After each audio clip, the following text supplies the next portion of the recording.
Bem, vamos agora discutir o tema dermatite ou eczema atópico, que nada mais é do que o eczema constitucional herdado geneticamente, em pacientes que têm predisposição para dermatite, asma e rinite.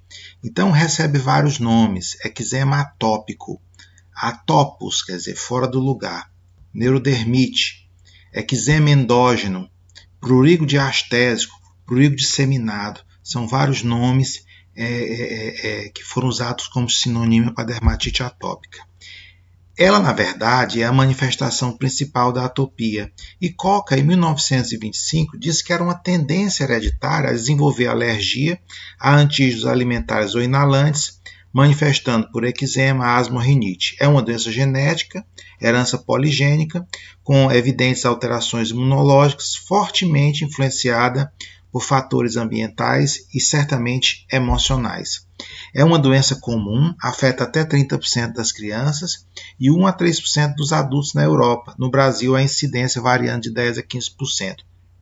O fato é que a sua prevalência dobrou ou triplicou nos últimos anos nas nações industrializadas e pode ocorrer em qualquer idade a partir do terceiro mês de vida. Existem os conceitos básicos da patogênese. Sabe-se que existe uma influência genética, e isso é bem demonstrado pela concordância da dermatite atópica em gêmeos dizigóticos e homozigóticos. Sabe-se que existe uma alteração da barreira cutânea.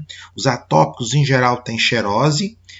Sabe-se que uma parte desses pacientes tem mutação do gene da filagrina, que é muito importante para a formação do manto proteico cornificado da pele, alteração da resposta imune humoral, por exemplo, predomínio da resposta linfocítica TH2, tá entendendo? Aumento de produção de gel e das null cells.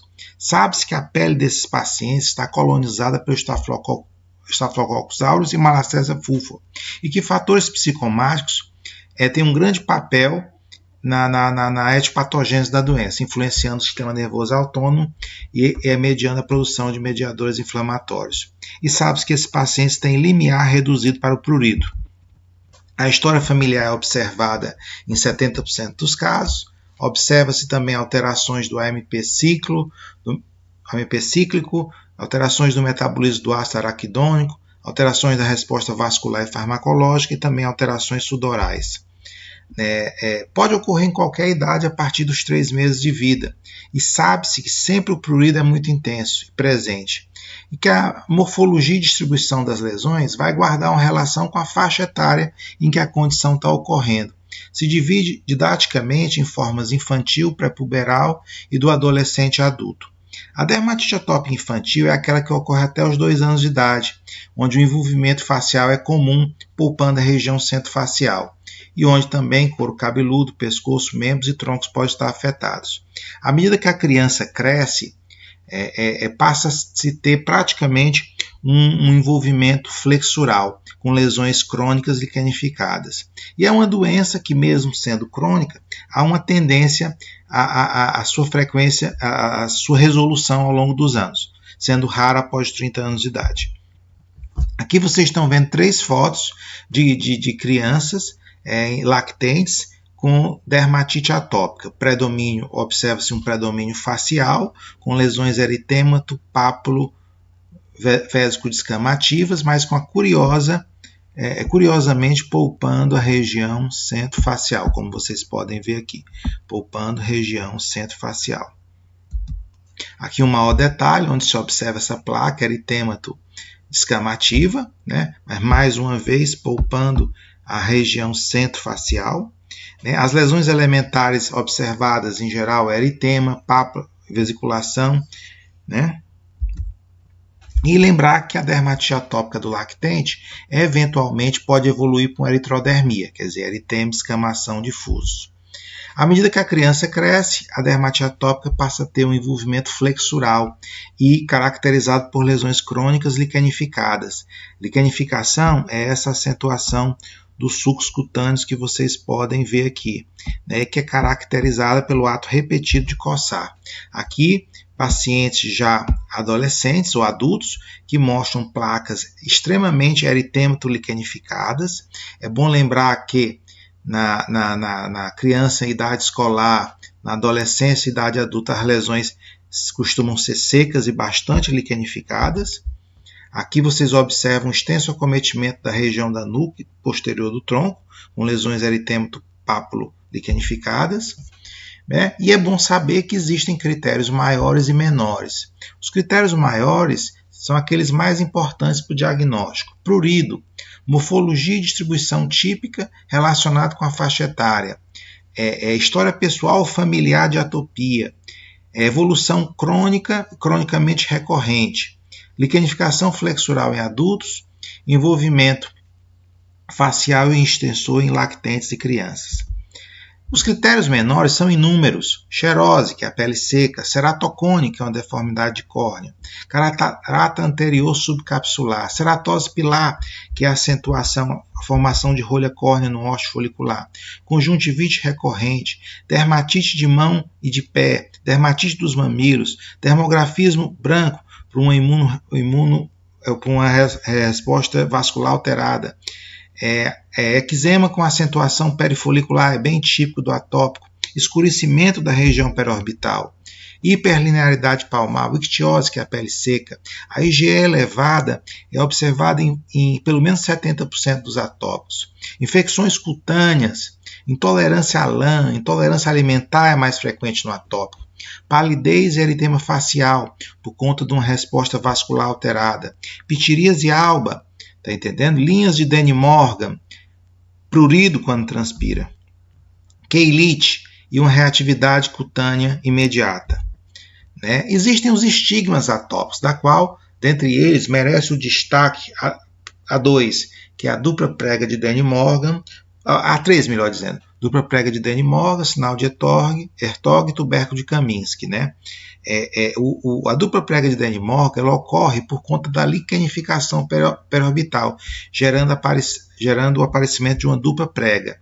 O sinal de Hertog é a rarefação da porção externa das pálpebras, e o tuberco de Kaminski é uma proeminência na região do lábio superior próximo ao filtro. Esses pacientes podem ter também hiperlinearidade palmar, ceratose pilar, dermatite das mãos e dos pés e a ceratose punctata palmo-plantar. Aqui vocês estão vendo a dupla prega de Danny Morgan, por conta da liquenificação periocular. E o sinal de Hertog, que nada mais é que a rarefação da porção externa das sobrancelhas. Doenças associadas e complicações. Né? Asma e rinite ocorrem em pelo menos 50% dos casos. Urticária e reações anafiláticas são mais frequentes em atópicos. E a ictiose vulgar, que é aquela pele seca que lembra escama de peixe, ocorre em 30% a 40% dos doentes. A alopecia areata, ou pelada, também é mais frequente. Catarata uni e bilateral, blefarite, conjuntivite ceratocone. E maior a susceptibilidade à infecção, não só por estafilococos, mas também infecções virais, como molusco contagioso, infecções fúngicas. E ocorrência da colonização maciça pelo Staphylococcus aureus. Quer dizer, ocorre uma expressão antigênica do Staphylococcus aureus que cresce frente, alterando a flora da pele, gerando uma resposta inflamatória muito pronunciada nesses pacientes. Aqui vocês estão vendo a chamada ceratose pilar, que é a formação dessas rolhas córneas foliculares, a pele ictiótica, pele que lembra essas escamas, que lembra escama de peixe, bastante frequentes em pacientes atópicos. A dita hiperlinearidade palmar, bastante frequente nos atópicos. A chamada dermatite de mão e de pé, que é especialmente comum no atópico. E lembrar que, como a pele do atópico não é íntegra, existe uma facilidade de propagação do herpes vírus, tá entendendo? Gerando a chamada erupção variceliforme de Kaposi, né? Bem, em relação à educação, é muito importante orientações quanto ao higiene e banho desses pacientes. O banho frio, sabonete de glicerina, de aveia, muita água e pouco sabão. A aplicação regular de hidratantes, evitando hidratantes com ureia e lactato de amônio. Evitar irritantes e identificação e correção de fatores desencadeantes específicos. E o tratamento antibiótico pode ser válido nesses pacientes. Então, isso aqui é o quarto a favor da atopia.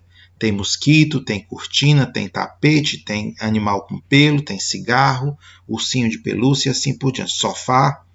Né? Então, é bom lembrar que tapetes, cortinas, sofás acumulam ácaros. Existe o dermatofagoide pterocinus, que é um ácaro presente na poeira domiciliar e que também pode se depositar em tapetes, em cortinas, em colchões, e isso eles são extremamente alergizantes e podem agravar não só as manifestações cutâneas da dermatite atópica, mas também as manifestações respiratórias. Medidas gerais são importantes, como eu falei: banho frio, cortar as unhas, roupas leves, ambiente ventilado, sabonetes suaves, né? Manter a hidratação regular da pele, eliminar fatores ambientais como físicos, como por exemplo a lã e fibras sintéticas e roupas oclusivas que geram atrito e fricção e estimulam o prurido, cortar as unhas regularmente, evitar alérgenos, por exemplo, a poeira domiciliar, a preferência à limpeza com pano úmido ao invés de vassoura, evitar animais com pelos. A terapia antibiótica, devido ao alto índice de colonização pelo Staphylococcus aureus, deve ser levada em consideração. E programas educacionais, como por exemplo o Eczema School, que eu já falei anteriormente, em dermatite de contato, são escolas para educar os pacientes sobre a doença. É bom lembrar que atualmente nós temos um projeto de extensão no nosso serviço, que eu coordeno, que visa desenvolver medidas educativas em relação à dermatite atópica. E não se pode se esquecer, oferecer assistência psicológica. As investigações laboratoriais, na verdade, elas não têm tanto valor prático como se pensa. Os pacientes, em geral, raciocinam assim: eu quero fazer um teste alérgico para saber o que é que está causando isso em mim. Na verdade, a gente sabe que a dermatite atópica não é produzida pela substância A, B ou C, mas é, na verdade, uma condição crônica onde o indivíduo tem a pele e o sistema respiratório mais sensíveis. As dietas restritivas só têm valores, em geral, quando há uma suspeita forte, especial na primeira infância. A importância da higienização ambiental é fundamental. A hidratação cutânea não pode ser esquecida, o uso de antibióticos tópicos e sistêmicos pode ser sugerida, corticoides tópicos representam a pedra angular do tratamento, e é bom lembrar da terapia proativa, que é uma terapia em que é feita a redução gradual da cortiterapia tópica, o coaltar 2-4%, que ainda pode ser empregado nesses pacientes, o uso dos imunomoduladores tópicos, como tacrolimus e pimecrolimus, também são úteis, e antihistamínicos, anti-H1, especialmente os sedantes. Lembrar que, em casos mais generalizados, os corticoides sistêmicos podem eventualmente ser utilizados, mas em geral hoje eles são considerados como drogas de transição para uso em curto prazo. Outras opções, temos a fototerapia, a pulvoterapia, o banho de luz, como se diz, o metrexato, a ciclosporina, a azatioprina, o omalizumab, que é um anticorpo monoclonal anti-GE, e atualmente, aqui está como perspectivas futuras, mas na verdade nós já temos disponíveis o dupilumab, que é um anticorpo monoclonal contra o receptor da interleucina 4 e anti-interleucina 13, e temos o nemolizumab, que é um anti-interleucina 31. Como terapias alternativas, merece menção as wet wrap compresses, que são compressas em que o paciente é envolto em compressas de água fria ou de soro fisiológico frio para acalmar a pele, e o emprego de probióticos pela ação imunomoduladora que apresenta, né? Pois bem, obrigado.